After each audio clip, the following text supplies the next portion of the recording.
in talking about pro life versus pro choice in an articulate, well spoken, agree to disagree style. If so, and if this is a subject that is close to your heart, or perhaps it's far away from your heart or your soul or your logic, but you might be interested in listening to it. Perhaps you can't sleep. And sometimes putting on something that really interests you will kind of wake you up. Or if it's something that doesn't interest you, if you listen to it, you might fall asleep, you see. So there's benefits to both participating and not participating. If you're looking for a little variety in your life and sort of the chronicles of my life and my lens and my perspective, however, I would say I really do take initiative to put myself in other people's shoes at all time prior to making my um to the own beat of my drum opinion. If you're interested in a channel like this, if you're interested in meeting new people, welcome to Lasha's Take. So, tonight, I want to talk about pro choice and pro life. For some reason, I think that might be a hot topic once again on the ticket for, I guess it'll be the 2028 presidential election, which means whoever the next Republican nominee is will have to start running in what, 6 or 7 or 8 months? And I will get on to tell you who I think will be running, why I think they'll be running. However, before I came on to talk about pro choice and pro life, I did a little digging, and normally I don't. I just had a few questions. For instance, in the USA, which sex has a more hostile, visceral reaction to pro choice versus pro life, men or women?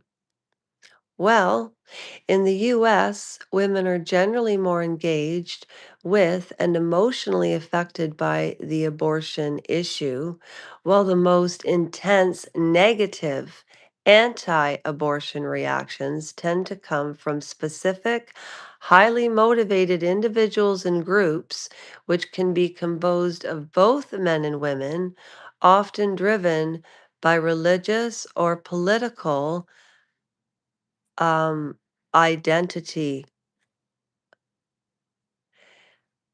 Polling data indicates a significant gender gap has emerged since the overturning of Roe v. Wade in 2022, thanks to Trump.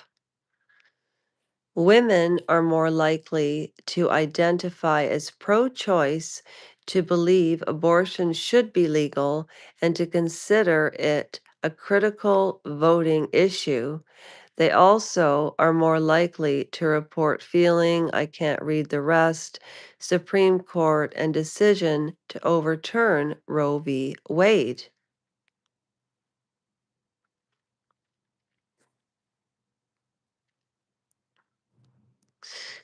A Johns Hopkins University study cited children in traditional foster homes as being 4 times more likely to be sexually abused, and those in group homes were 28 times more likely.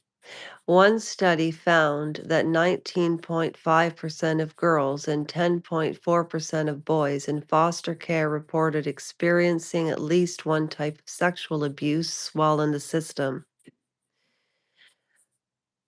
Retrospective self-reports from young adults who had been in foster care indicate that up to 20%, 27%.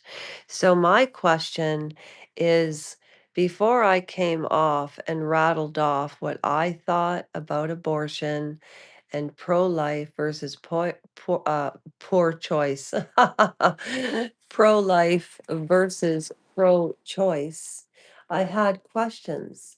For instance, at the beginning of the podcast, I wanted to know, was it men or women that had the most hostile, visceral reaction to pro choice? It was men. Why? My question next is, why is it men are more hostile in reference to pro choice? Sorry, pro yeah, pro-choice, or sorry, men are more likely to be hostile against pro-choice and for pro-life. But what's so ironic about that is that the way men feel, or is it the politicians? Because here's my question. If up to 20%, 28% of adoption and foster care situations transpire. If you take 100 and it's 28%, you're looking at 28 people.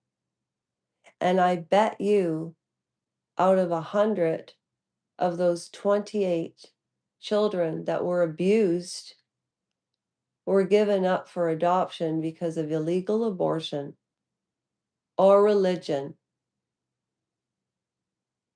And what is it about men that makes them hostile to women being able to make their own choices? I'll leave that for another podcast. I was also curious about which countries banned abortion and which countries were for abortion. And then my next question is the population, and I'm going to keep going and going. So this is abortion, pro life versus pro choice, episode 1. And I will be back with more questions that I have. If you have any questions that you have for this series, please do. Also, we're really close to monetizing now. So in the next trivia, part of the trivia, and whoever wins receives a $25 Amazon ticket. I don't know which date, but the minute that we start monetizing and the minute that I make 50 bucks, that's what it'll be used for.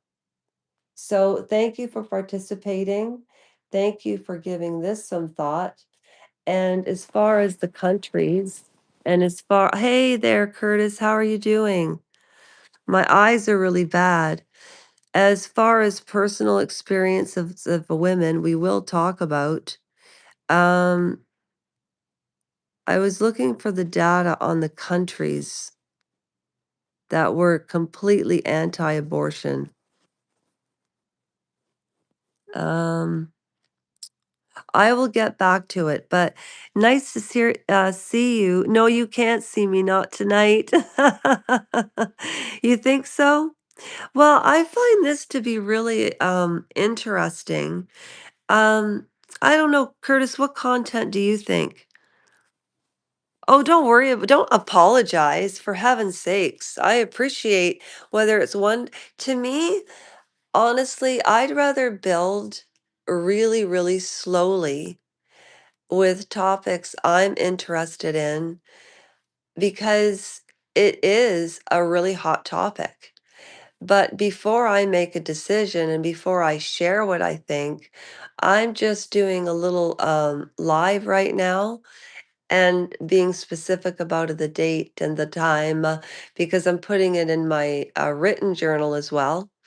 And every day I want to do a little more research to explore this subject, the history of it, because it will be on the voting ticket this year.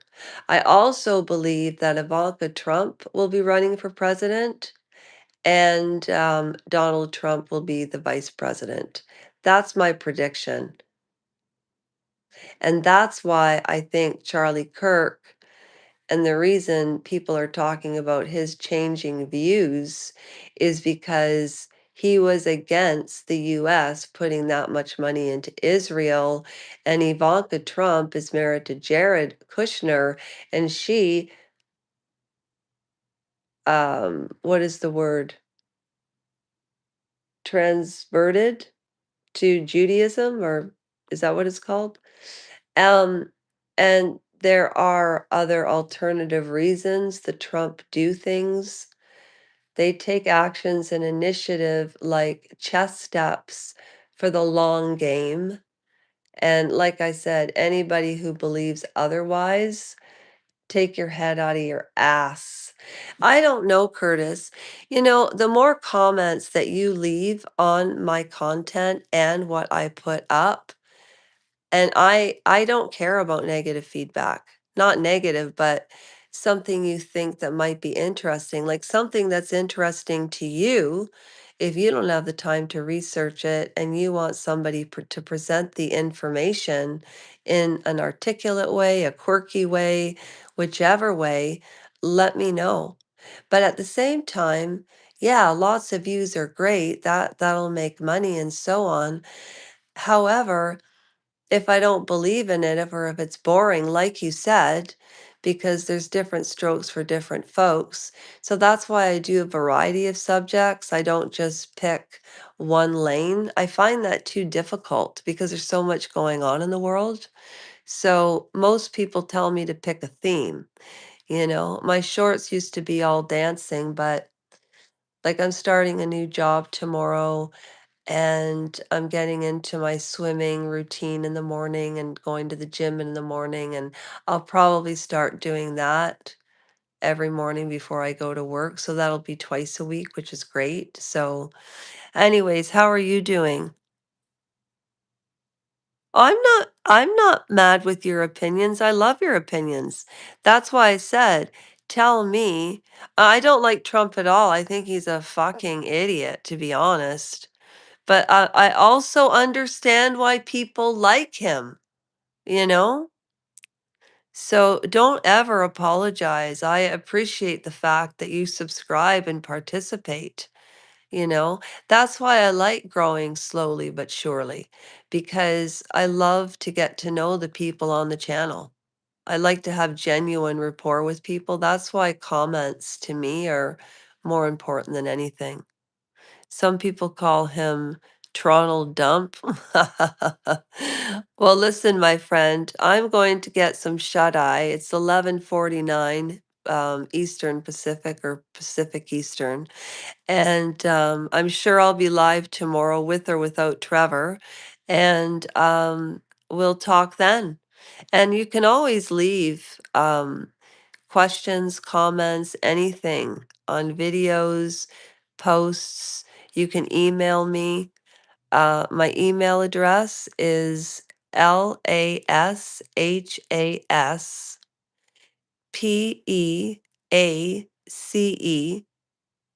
71 at gmail.com. All right.